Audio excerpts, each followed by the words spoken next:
everybody, it's Ann Kaplan from Mom Me, your mama resource from conception to college.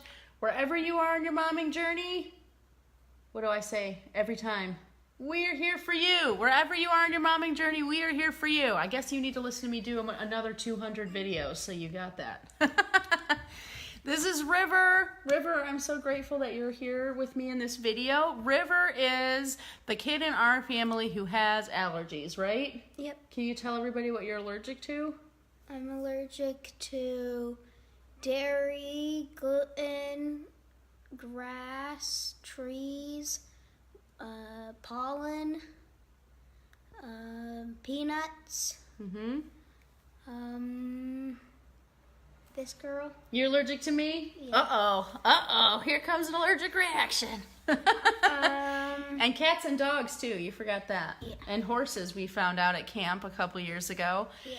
So River has tons and tons of allergies, and it took us a while to figure out the sweet spot of how to take care of you and also how to make it so that you are just a normal dude. And it's not like your whole life is obsessed with allergies, because that was a little bit the way it was in the beginning, wasn't it?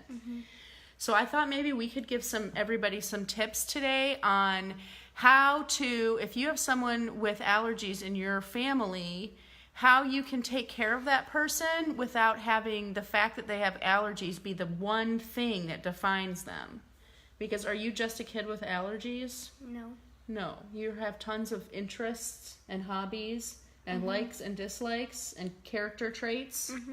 So if you were giving a mom some advice right now on how to raise kids that feel happy and complete and whole, even if they have allergies, what would your biggest piece of advice be? Let them experiment with their own food and don't let your allergies choose what you do. That is really, really good advice. And you know what? You're like clairvoyant. Do you know what clairvoyant means? Nope. Clairvoyant means you can predict the future. Because look, what's the last thing I wrote down here? You might not be able to read my handwriting. I wrote, don't control choices. So the biggest thing that you need to know about kids with allergies or kids with any sorts of limitations or just kids in general is that the more that you try to control them, the more that they will rebel.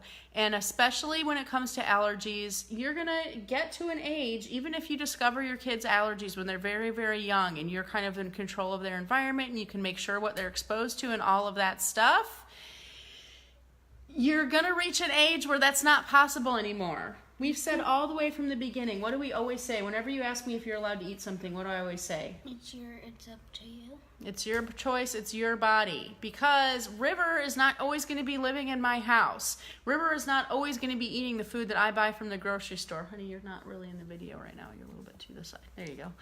And so I really want to spend my time while he is in my house and he is eating the foods that I buy for him, teaching him how to make his own choices, know his own body, feel his own feelings and reactions to that food, so that when he's not here anymore, he's already had tons and tons and tons of practice listening to his body, making smart decisions, and weighing his options and all of that stuff. I want to be raising with all four of my kids, but especially in this specific situation, I want to be raising kids who know how to make their own decisions and make good choices. And the only way for kids to learn how to make good choices is to get lots of practice making choices, right? So, have you ever gone to a birthday party before where they had like a birthday cake and you knew you were allergic to it? Yeah. And did you ever say, you know what, I know I'm allergic to it, but I'm going to eat it anyway? Yeah. Yeah, and what happens when you do that? What do you mean? Well, do you think, like, afterwards, what happens in your body? Do you notice something in your body? Sometimes. Yeah. And so how often do you think you decide that you're going to have stuff that you know you're allergic to? Not often. No. Why not? Because I know it can hurt me. Yeah. And how does it hurt you? By just speak louder. By Like if you eat dairy, what happens?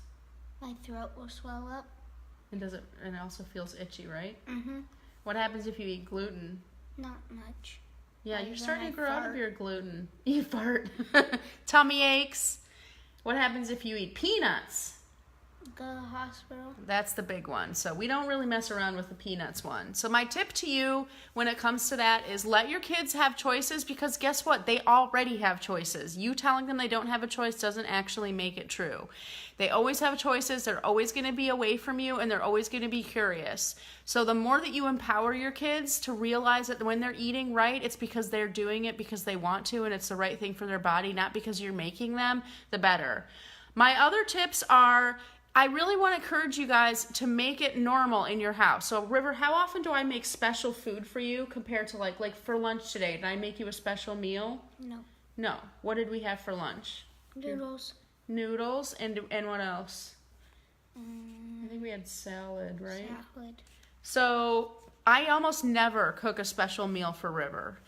Our family, when we have family meals, we eat food that all of us can eat. First of all, I don't have time to be cooking 2 different dinners or 2 different lunches, but also because River's diet is healthy for all of us. A gluten-free, dairy-free diet is really healthy. River's living life the way we probably all should. So when we have, that doesn't mean I never eat gluten or I never eat dairy, but when I'm cooking for our whole family, I cook for our whole family. And that's something that goes a long, long, long way in just making family culture be normal and family culture. It's not calling out one specific family member, and it's not shining a spotlight on somebody and using that one aspect of them to be the thing that defines them. And the last thing I want to say is you can't protect your kid from their allergens. You need to arm your kid to be ready. So River, how many times do I talk to the parents or something at a birthday party for you? Versus how many times do you just check for yourself if you can eat things? I normally check for myself. That's right. River almost never needs me to ask what the ingredients are in things or anything, because he knows what he's allergic to, and he knows how to tell what he can eat, and he knows how to handle it, and he knows how to read ingredients lists and all of that stuff. And you've been doing that since you were in kindergarten, right? So the more that you empower your kids to navigate the world around them, the better you're going to be.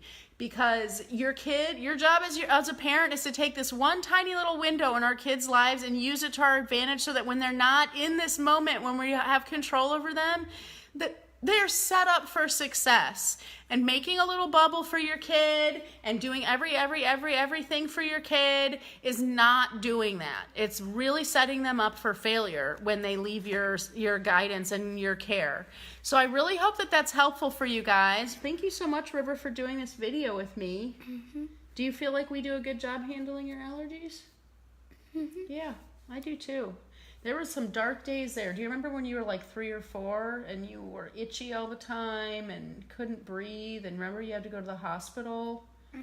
Man, it took us a long time to figure out how to take care of River, and it took me a lot of soul searching and heartache. And even after we figured out your allergy stuff, there was some time where you still felt kind of sad, even though your allergies were starting to get better, right? And I think that was because we were constantly trying to apologize to River and make up to him for all of the things that he couldn't do. Like he couldn't play football for a while because the grass was bothering him so much, so he played wrestling instead. And instead of us presenting him with like, hey, wrestling's awesome, here you go, this is something you'd be really good at, it was presented to him as like, I know you can't go and play football, but instead you can do wrestling, and that's just as cool. And River started to see all the things in his life as like a consolation prize. Do you know what a consolation prize is? Consolation prize is something people give you when you lose, but they want you to feel better and they don't want you to feel sad about losing. So instead of wrestling being this super awesome, cool thing that River got to do, instead it was presented as like, we're trying to make up for the fact you can't play football, here's wrestling. We're trying to make up for the fact that you can't have a birthday cake, here's a pile of candy. And so River started believing that things about himself. He started believing that he was a loser and all his life was a consolation prize. That's a fancy way to say that River was super bummed out all the time and he didn't think very good things about himself. But do you think that way now? I think you're a hugely different kid. 100% different. And it was all in the way that we approached his allergies and the way we talked to him about his circumstances in life. That has been profoundly transformational for us. Oh, look, Grandma Jackie's watching. She just sent us a little heart. It was hugely transformational for River, and it was hugely transformational for all of my kids to realize that the way that I framed the world around them and the way that I enabled them to handle their own problems and look at their potentiality completely changes the way that our kids see themselves and the way that they can live their lives. And allergies are no exception. I hope this week has been helpful for you. If you're struggling with allergies, if you have a kiddo with allergies, if allergies are consuming your life, reach out to me because I have so much experience with this. You have no idea, professionally and personally with Riverboat. And I know what to look for, and I know what to do about it, and I know some alternative treatments that you might not even have ever heard of. So reach out if you need some help. I hope you guys have had an amazing week, allergy week, and keep tuning in next week because we're going to have a whole new topic for you guys that's going to be great. Love you guys so much. Have an amazing day.